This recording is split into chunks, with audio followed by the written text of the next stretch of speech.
Vamos a dar la palabra del Señor, hermanos.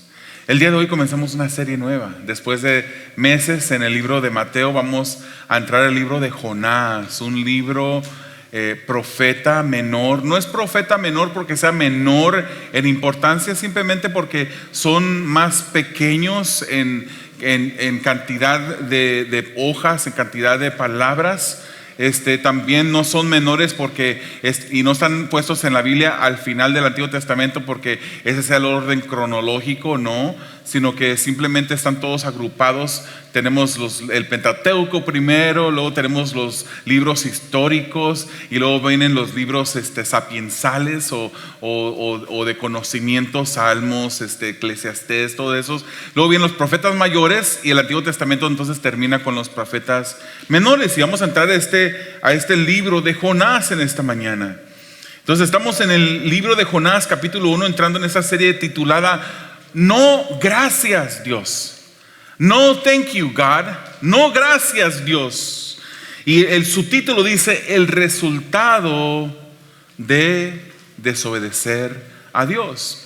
Hermanos, yo sé que ninguno de nosotros jamás hemos osado desobedecer a Dios.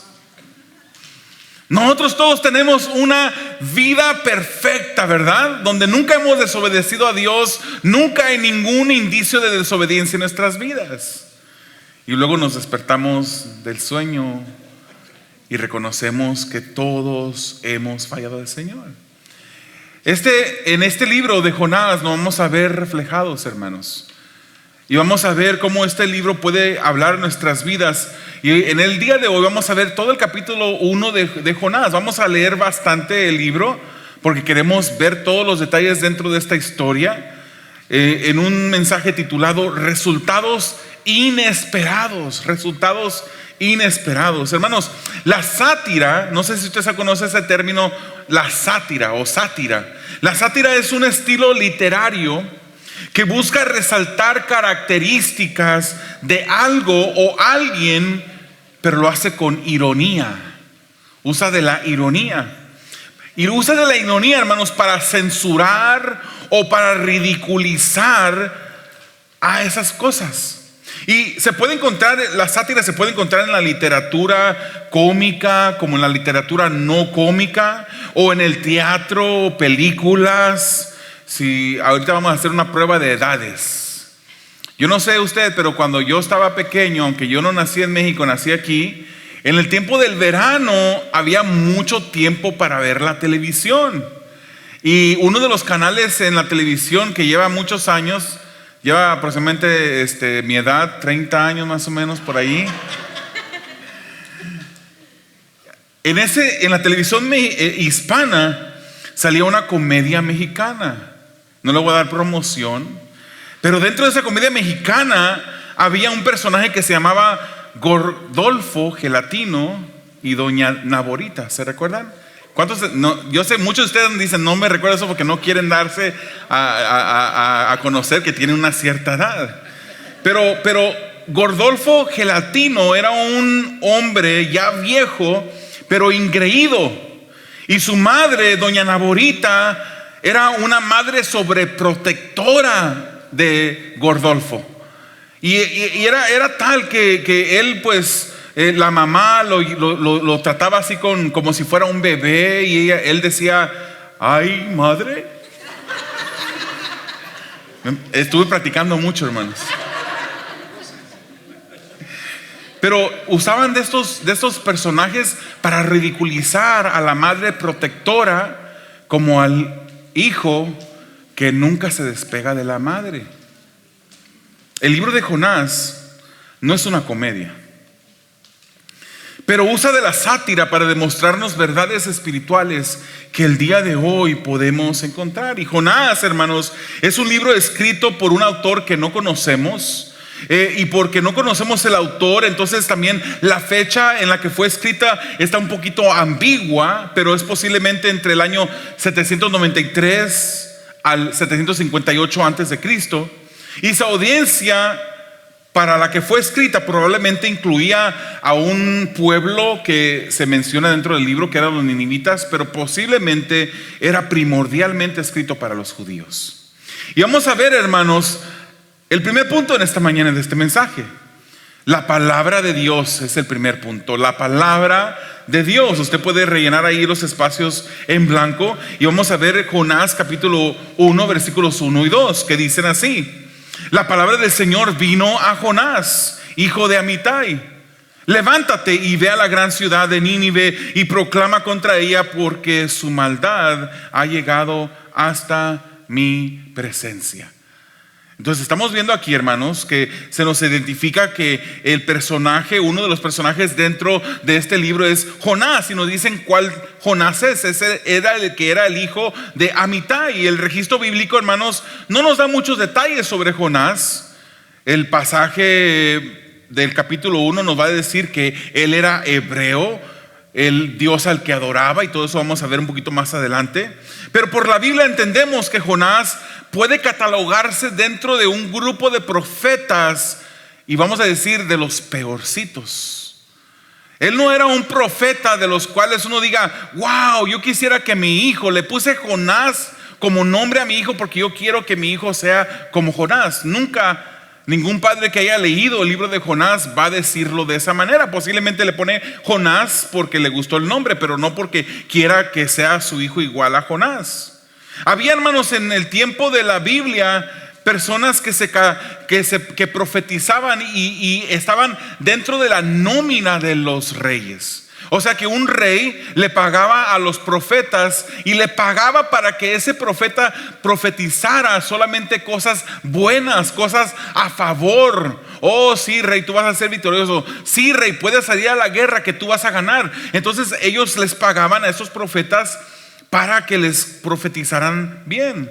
Un rey que no era de los buenos también, que se llamaba Jeroboam II, era un rey malo, quizás podemos decir de los peores reyes de Israel. Este era un rey que, aunque fue buen rey militar, tuvo muchas victorias militares y trajo mucha prosperidad a Israel.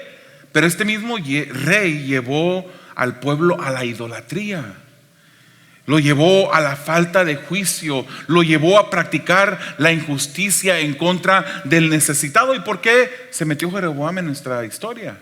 Bueno, hermanos, Jonás fue un profeta que le profetizó cosas buenas también a Jeroboam, un mal rey. Usted lo puede leer, no lo vamos a leer en este momento, pero para que usted vea, puede leer Segunda de Reyes, capítulo 14, versículos 23 al 25. Puede leer más de eso para que usted vea que Jeroboam no era un buen rey, pero a esos versículos muestran cómo Jonás le profetizó bien a este rey malo. Entonces Jonás era un profeta, hermanos, pero no un profeta convencional, como vemos por estos datos históricos y bíblicos, pero también como veremos en la historia de hoy. Nuestra historia involucró también a una ciudad que se llamaba Nínive, y la palabra del Señor la describe como una gran ciudad. Era una ciudad dentro del imperio asirio. Ahorita estamos en el momento en el que quizás pierda muchos de ustedes, porque estamos hablando de historia y necesitamos entender esa historia para entender bien los detalles de nuestra historia, válgase la redundancia. Para el tiempo del libro de Jonás, el imperio neoasirio tenía ya alrededor de 100 o 130 años que existía. Ese fue un imperio que existió desde el 934 antes de Cristo hasta el 609 antes de Cristo. El ejército asirio, hermanos, fue el primero en usar armas de hierro, que eran superiores a las armas de otros ejércitos que estaban hechas de bronce. Los asirios, hermanos, eran conocidos como asesinos crueles, salvajes y despiadados. Y los reyes y ciudades asirias que se mencionan en la Biblia son muchas. Usted puede leer desde el Pentateuco, comenzando con el Génesis, hasta los libros históricos, los libros de los profetas, y usted va a ver a varios reyes del imperio neoasirio mencionados. Incluso, hermanos, hay otro profeta que se llamaba Amós. Y Amós fue el que profetizó a Jeroboam II la verdad. Mientras que Jonás le dijo a Jeroboam II, todo va a estar bien, Amós le dijo, Israel caerá a manos de sus enemigos. Y vemos que como 40 años después de que Amós le profetiza a Jeroboam, viene el imperio asirio y conquista a Israel. Entonces, hermanos, se le dice a este hombre que fuera, a Jonás, se dice que vaya a esa gran ciudad de Nínive y le dice a decirles que su maldad no había sido ignorado por Dios. Ahora, no sabemos el mensaje específico que Dios le da a Jonás. Jonás, en el próximo capítulo 3, en el capítulo 3 vamos a ver que el mensaje que Jonás empieza a platicarles. Pero no sabemos si ese era el mensaje que Dios le dio. No nos dice, simplemente dice, ve a esa ciudad y diles que la maldad de ellos es tanto que he reconocido y no la he ignorado. Debía de ir a predicar, hermanos, a un pueblo como los asirios, a un pueblo que era enemigo de su pueblo judío. Entonces, esos enemigos asesinos, crueles y salvajes era quienes él tenía que ir. Entonces, hermanos, podríamos pensar, qué tarea tan difícil, ¿no? Póngase a pensar en el vecino que más daño le ha hecho, el que le echa toda la basura cuando anda sopleteando con la sopladora, o el que le corta los cables de las luces que ha colgado en su cerco. Póngase a pensar del enemigo más grande que tenga usted. Imagínese que el Señor le dijera a usted, ve y predica a esa persona. Ve y predica. ¿Qué haría usted? Usted diría, wow, qué tarea tan difícil, Señor. Y usted quizás está pensando ahorita en este momento, porque si no entendemos esos detalles de quiénes eran los asirios, y uno dice, pues le dijo que fuera a predicar con los asirios, debía obedecer, aparte era profeta. Pero estamos viendo, hermanos, cómo este Jonás ahora, recibiendo esta palabra del Señor, él dice, pero iré o no iré, son enemigos, son crueles, son salvajes. ¿Qué tal si me quitan la vida? Además, son enemigos de Israel. Y usted diría, no, pues a lo mejor yo también hubiese pensado igual. Pues si usted hubiese pensado igual, hermanos, aunque por diferentes razones usted pudiera cantarle a Jonás esa canción que se titula Te pareces tanto a mí. No la va a cantar.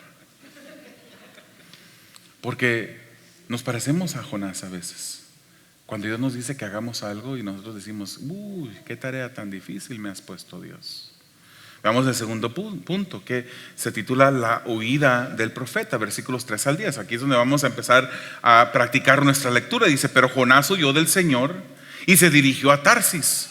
Bajó a Jope, donde encontró un barco que zarpaba rumbo a Tarsis. Pagó su pasaje y se embarcó con los que iban a esa ciudad, huyendo así del Señor. Él huyó e iba huyendo. Versículo 4. Pero el Señor lanzó sobre el mar un fuerte viento y se desencadenó una tormenta tan violenta que el barco amenazaba con hacerse pedazos. Todos los marineros tenían miedo y cada uno clamaba a su Dios, y arrojaron el cargamento al mar para aligerar el barco. Jonás, en cambio, había bajado al fondo de la nave para acostarse y dormía profundamente. El capitán del barco se le acercó y dijo, ¿cómo puedes estar dormido?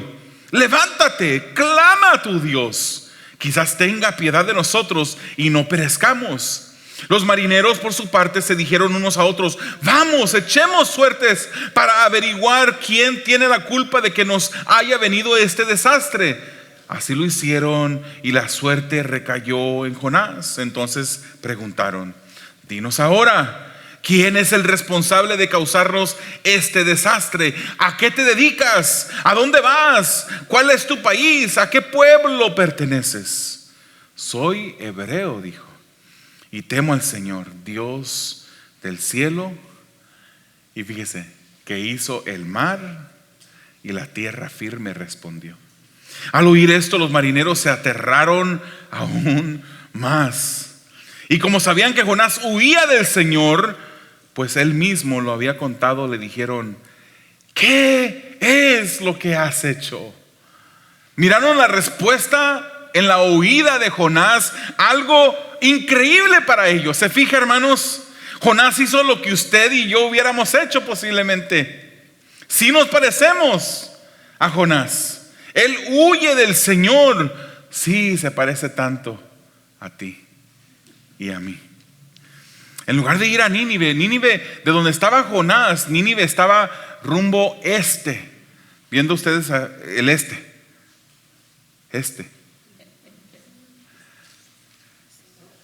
Pero para ustedes es este. Por eso tuve que pensar. De donde estaba Jonás, Nínive estaba al este. Pero él se fue al oeste. Él agarró un barco que iba hacia el oeste, hacia Tarsis. Encuentra una embarcación. Y esa es la sátira, hermanos. Esta embarcación la embarcó él para huir del Señor. Para huir de Él. ¿Quién jamás ha podido huir del Señor? ¿Quién habrá podido alguna vez decir: me voy a esconder de Dios en un lugar donde no me encuentre Dios? El texto menciona 3 veces que él huyó del Señor. Usa esa palabra o alguna forma de huir. Pero yo les pregunto, hermanos, ¿acaso se puede huir del Señor? Cuando los lectores leyeron esto, seguramente en los lectores originales se debieron de haber a lo mejor reído y dice: esto va a ser una comedia. O a lo mejor temblaron y recordaron ejemplos de la misma escritura cuando dice Génesis 3:8: cuando el día comenzó a refrescar, el hombre y la mujer oyeron que Dios el Señor andaba recorriendo el jardín. Entonces corrieron a esconderse entre los árboles para que Dios no los viera. A lo mejor pensaron en ese pasaje y dijeron: como Adán y Eva trataron de esconderse de Dios, así también Jonás huyó de Dios. Entonces, al escoger el mar, hermanos, como vía de escape, los lectores habrían pensado: pobrecito, entre todos los lugares o todas las vías de escape que él puede escoger, escogió el mar. Y a lo mejor recordaron a los egipcios. Se recuerda cuando el pueblo de Israel salió de Egipto y venían los egipcios correteándolos detrás de ellos. Moisés levanta su vara, se abre el mar, pasan el seco, dice las escrituras. Y luego, ¿qué pasa? Cuando pasó el pueblo de Israel y iban cruzando los egipcios en medio del mar, Dios junta las aguas de nuevo y se hunden. Así lo dice Éxodo 15:10: pero con un soplo tuyo se los tragó el mar. Se hundieron como plomo en las aguas turbulentas. O sea, que quizás estos lectores originales de este libro de Jonás habrán pensado en esos ejemplos de las escrituras. En el pasaje actual, hermanos, no se nos dice la razón de huida en este capítulo 1, pero el capítulo 4, versículo 2 nos dice por qué es que Jonás decide huir. Y fíjese lo que dice Jonás 4:2: oh Señor, ¿no era esto lo que yo decía cuando todavía estaba en mi tierra? De hecho, dicho sea de paso, hermanos, los que no quieran un spoiler de la historia, tápense en los oídos, porque aquí se van a dar cuenta de lo que pasó con la ciudad de Nínive. Dice: por eso me anticipé a huir a Tarsis, pues bien sabía que tú eres un Dios misericordioso y compasivo, lento para la ira y lleno de amor, que cambias de parecer y no destruyes. Se está quejando de lo compasivo de Dios. Se está quejando de la misericordia de Dios.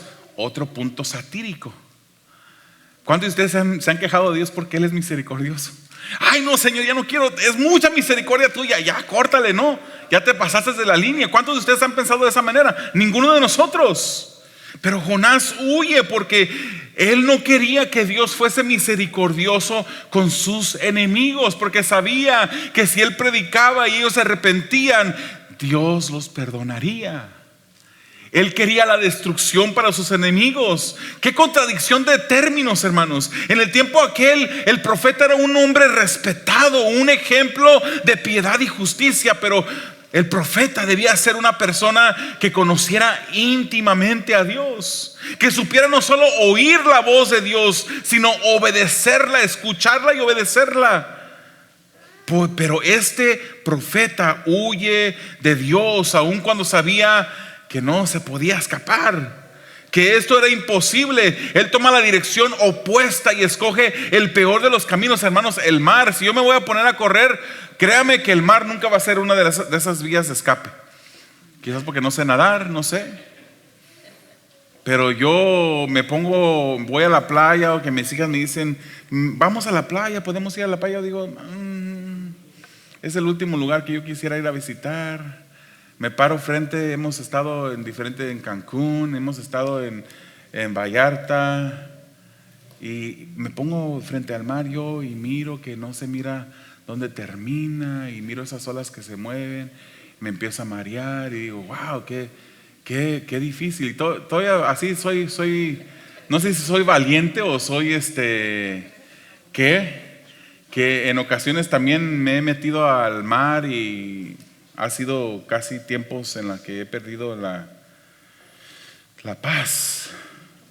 Yo respeto al mar, y Jonás escoge el mar. Entonces incrementa la trama de la historia.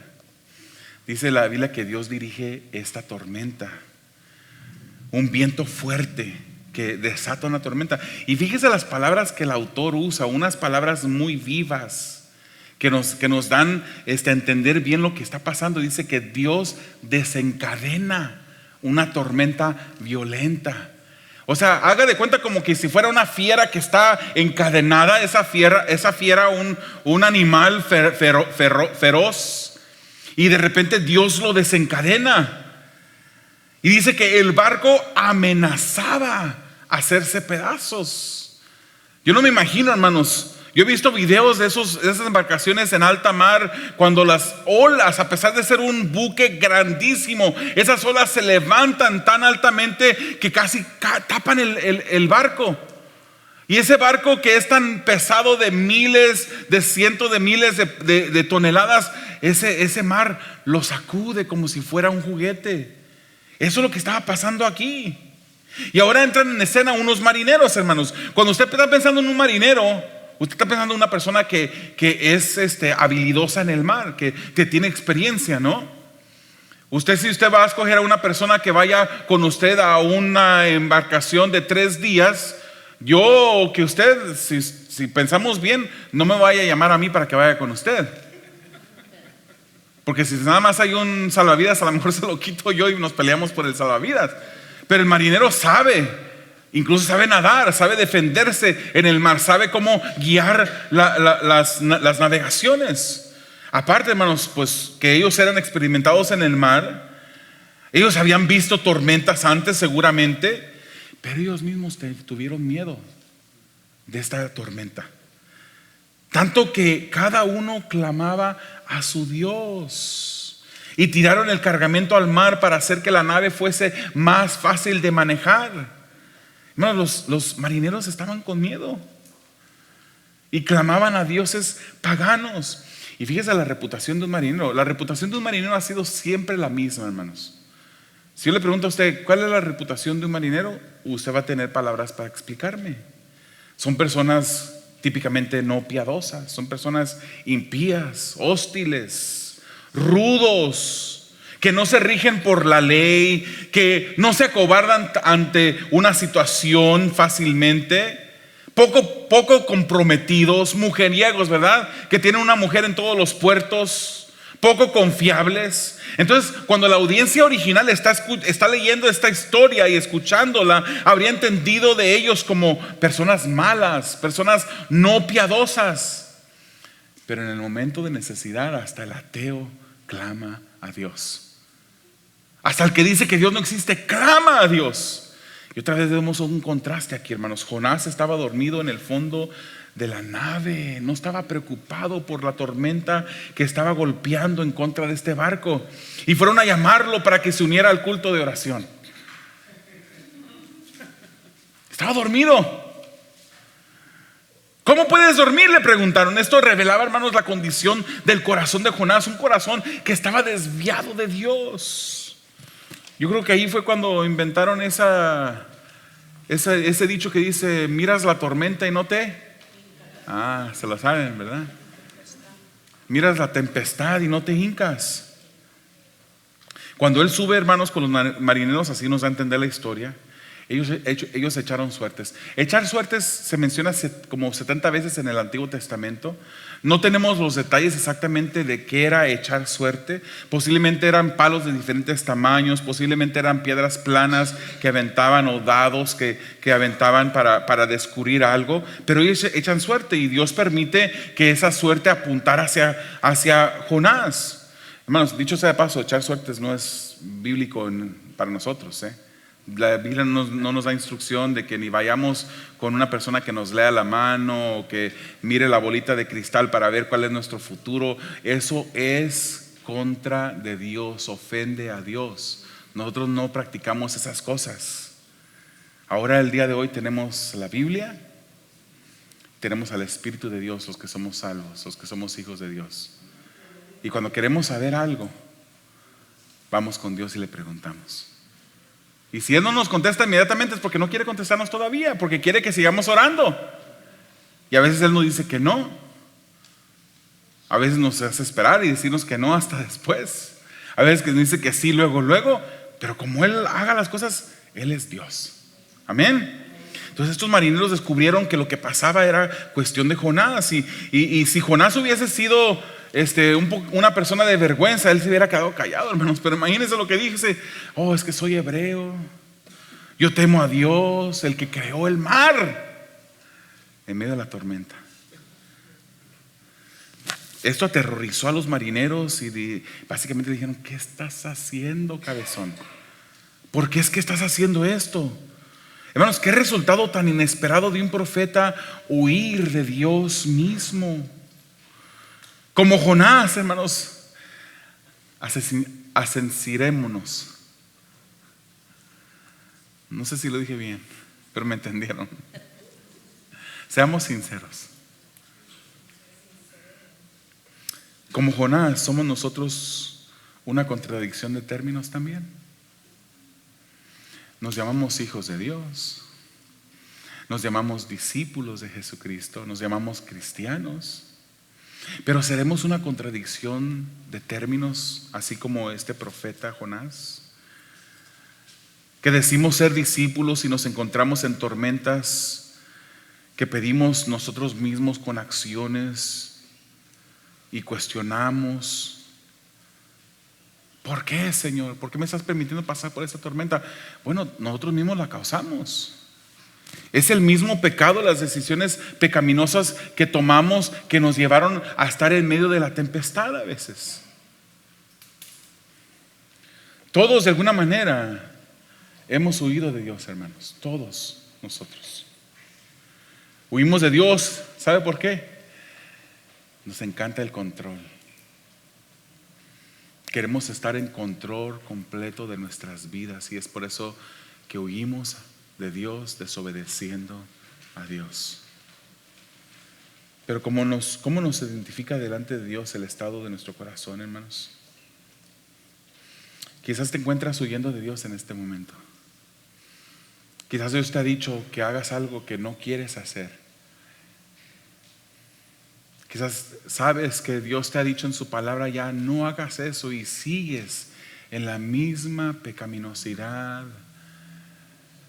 Quizás sigues en pornografía, quizás sigues en prácticas de hechicería, o quizás sigues en cosas que pues no le ofenden tanto a Dios, como el chisme, como la mentira.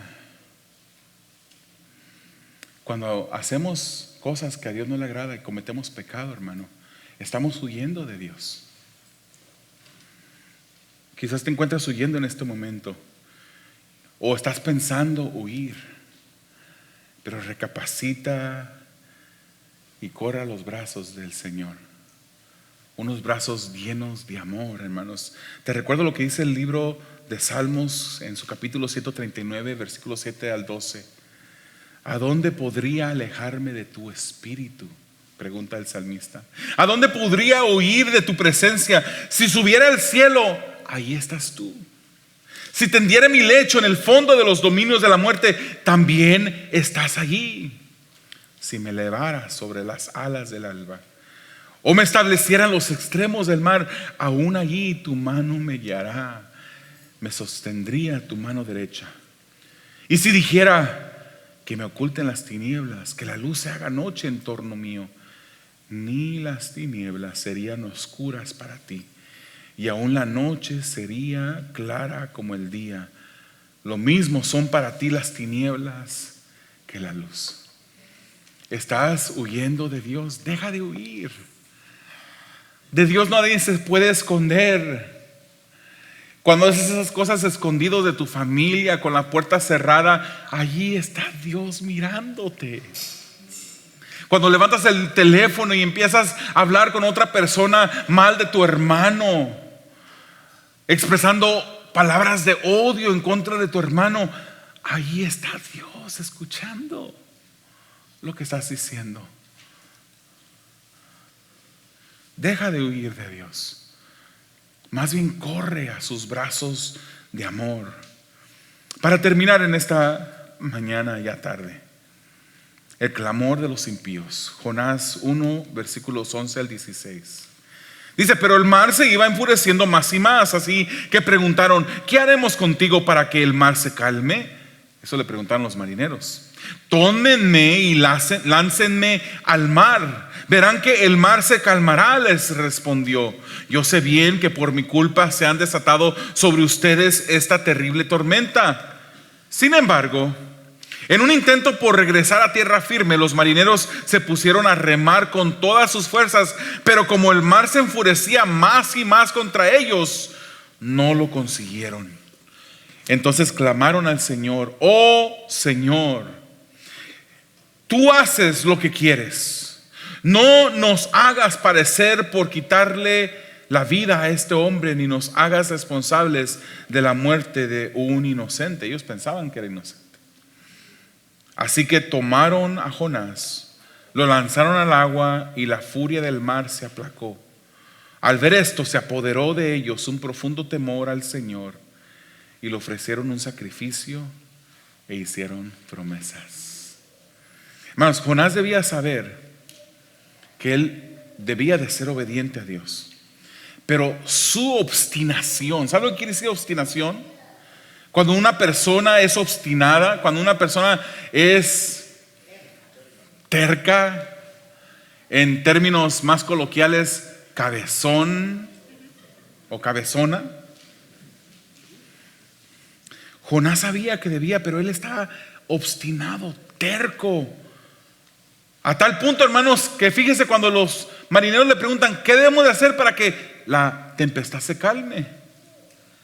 Fíjese la respuesta que él dijo: láncenme a la tormenta y la tormenta se calmará. Entiéndase, mátenme. Entiéndase, écheme al mar para que yo me muera ahogado en el mar. Él prefirió su misma muerte que la misericordia de Dios para sus enemigos. Él dice: échenme al mar. En lugar de que el mismo profeta pidiera misericordia a Dios, o dijera a los marineros: ¿saben qué? Esto está pasando porque yo estoy desobedeciendo a Dios. Den la vuelta al barco, llévenme para atrás al puerto de donde yo me subí, para que yo ahí agarre el camino correcto y no va a haber problema. No dijo eso. ¿Saben cómo calmar la tempestad? Échenme al mar. Yo prefiero morir que obedecer a Dios. Otra vez huyendo de Dios, tratando de huir. No usa la palabra huir, pero eso es lo que está haciendo. Está queriendo huir de Dios, aún siendo los marineros el tipo de persona que eran, hermanos, no les pareció bien. Ellos respetaron la vida de Jonás y redoblaron sus fuerzas, pero fue inútil. No tenían de otra más que intentar calmar la tormenta, aventando a Jonás al mar. Y ellos claman al Señor. La Nueva Biblia de las Américas, que es la Biblia que usamos aquí, no usa la palabra Jehová como la usan otras versiones. Ahora, también sabemos, y no me quiero distraer mucho en este punto, pero la palabra Jehová no sabemos si era Jehová, no sabemos la palabra para Dios, que era la Yud, Hey Vav Yud, era la YHWH. No tenía vocales. No sabemos si en medio de esas letras habían es, o habían os, o habían as, us, is. No sabemos. No sabemos cómo se pronunciaba Jehová, pero pues nosotros vemos que en la Reina Valera, por ejemplo, lo traduce como Jehová. Ok, en la Nueva Biblia de las Américas dice que ellos clamaron al Señor. Anteriormente habían estado clamando a dioses, pero en este momento claman a ese Dios de los hebreos, al Dios de dioses y Señor de señores. Pidieron misericordia por la acción de aventar a Jonás y lo lanzaron al agua y la tempestad se calmó. Bueno, la ironía es que los marineros reaccionaron de la manera como Jonás debió de haberlo hecho. Fueron los marineros los que reaccionaron clamando a Dios. Y Jonás fue el que estaba huyendo. Ellos marineros se humillaron a Dios, como dice Salmo 138:6. El Señor es excelso, pero toma en cuenta al humilde. Cuando usted se acerca a Dios en humildad, el Señor lo acepta. Pero dice la otra parte de este versículo: y reconoce de lejos a los orgullosos. Los marineros buscaron a Dios, hermanos. Jonás huyó de él y la tormenta produjo reacciones diferentes. Cuando vieron la señal del mar calmado, hermanos, dice la palabra otra vez Señor o Jehová. Los marineros temieron a Jehová y le hicieron culto. De nuevo, qué contradicción de términos, ¿no? Los marineros, hombres conocidos por su impiedad y rechazo de Dios, se humillan. Jonás no es el mejor ejemplo de un profeta de Dios. Algunas personas lo describen como un profeta rebelde que no amaba a Dios, una persona impía, incluso usan esa palabra para describirlo. Él era una persona que le molestaba a él la voluntad de Dios, tanto que huye de la misma y prefiere la muerte antes de que Dios perdonara a sus enemigos. Luego veremos cómo él le reclama a Dios en el capítulo 4. Qué resultado tan inesperado, ¿verdad? Yo te pregunto a ti, ¿qué tipo de discípulo eres tú de Cristo? Te pregunto a ti, ¿estás reflejando? Nos hacemos esta pregunta: ¿estamos reflejando a Cristo? ¿Diría la gente que nosotros somos discípulos de Jesucristo? ¿Que somos sus hijos, sus seguidores? ¿Están nuestras acciones ofreciendo adoración, obediencia a Dios como vivimos nuestras vidas? Hermanos, ¿cuántas veces hemos reaccionado como Jonás? Obstinadamente, tercamente, que preferimos el camino de pecado y muerte que los brazos amorosos de un Dios de misericordia. Hay veces que nuestro orgullo se interpone. Yo sé que aquí no, yo sé que nada más yo. Estoy hablando de otras personas que van a otra iglesia. Se interpone el orgullo. Pero de nuevo, recordemos, el Señor es excelso. Toma en cuenta al humilde y reconoce de lejos al orgulloso. Alguien que fue antitipo de Jesús fue Jesús. De Jonás, perdón. Un antitipo de Jonás fue Jesús, hermanos. Jesucristo mismo usó esa imagen. Así como Jonás estuvo 3 días en el vientre del gran pez, así el Hijo del Hombre también. Y él usa esa comparación. Pero a diferencia de Jonás, cuando el Hijo de Dios fue enviado, él vino. Hermanos, ¿cuánto le damos gracias a Dios por enviar a su Hijo? ¿Cuánto le damos la honra al Hijo por haber sido obediente al clamor o al envío de su Padre? Cuando dice Isaías 6:8, entonces oí la voz del Señor que decía: ¿a quién enviaré? ¿Quién irá por nosotros? Y respondí: aquí estoy, envíame a mí. Esa es una alusión a lo que pasó en el cielo también. Aquí es el profeta Isaías, sí, pero es una alusión a lo que pasaba en el cielo cuando Jesucristo, como nos dice Filipenses 2, lo dejó todo por nosotros. Él pagó el castigo para que nosotros no tuviéramos que pagar el castigo por nuestros propios pecados. Lo pagó Jesús. Hermanos, para concluir, es necesario que atendamos a la palabra de Dios. Es necesario que recordemos que huir de Dios solamente termina en sufrimiento, que el incurrir en pecado tras pecado solamente nos llevará a sufrir. ¿Y por qué no en esta tarde, hermanos, le damos gracias a Dios por ser ese Dios compasivo, así como tuvo compasión de esos marineros que se humillaron delante de Él? ¿Por qué no llegamos ante el Señor con una actitud de humildad, pidiéndole a Él que nos perdone? Si tú no eres un hijo de Dios, quiero decirte que permaneces en tu pecado. Así lo dice la Biblia. Si tú no te has arrepentido, si tú no has venido a Jesús y le has pedido perdón, no te has arrepentido por tus pecados, quiero decirte, escúchame muy bien, porque es posible que esta sea la última vez que tú escuches esto. Si tú no has entregado tu vida a Jesús, tu vida es una vida de peligro. Y tu destino, tu futuro, es un futuro en el infierno. Ay, pero qué duro, qué palabras tan fuertes, sin amor. No, son palabras de amor.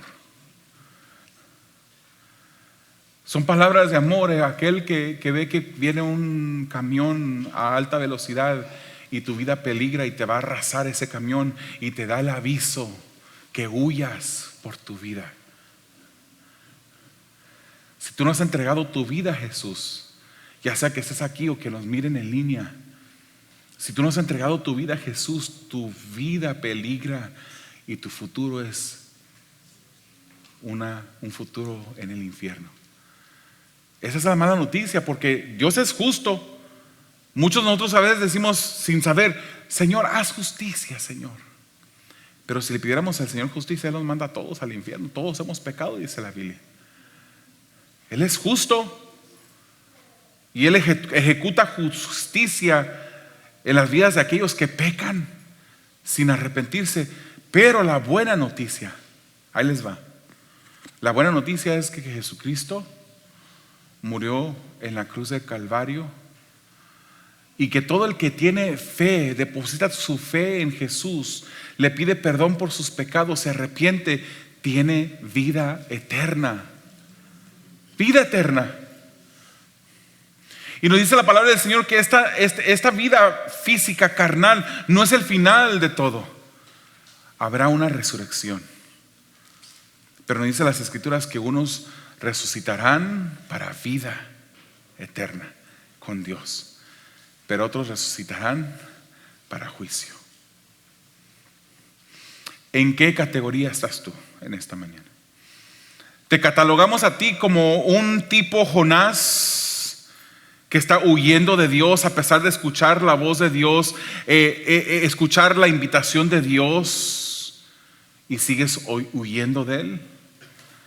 ¿O eres parte del grupo de personas que has reconocido que eres pecador, que te has arrepentido, le has pedido perdón a Dios por tus pecados, y le has pedido que venga y entre a tu vida y cambie tu ser entero? Inclina tu rostro en esta mañana, tarde.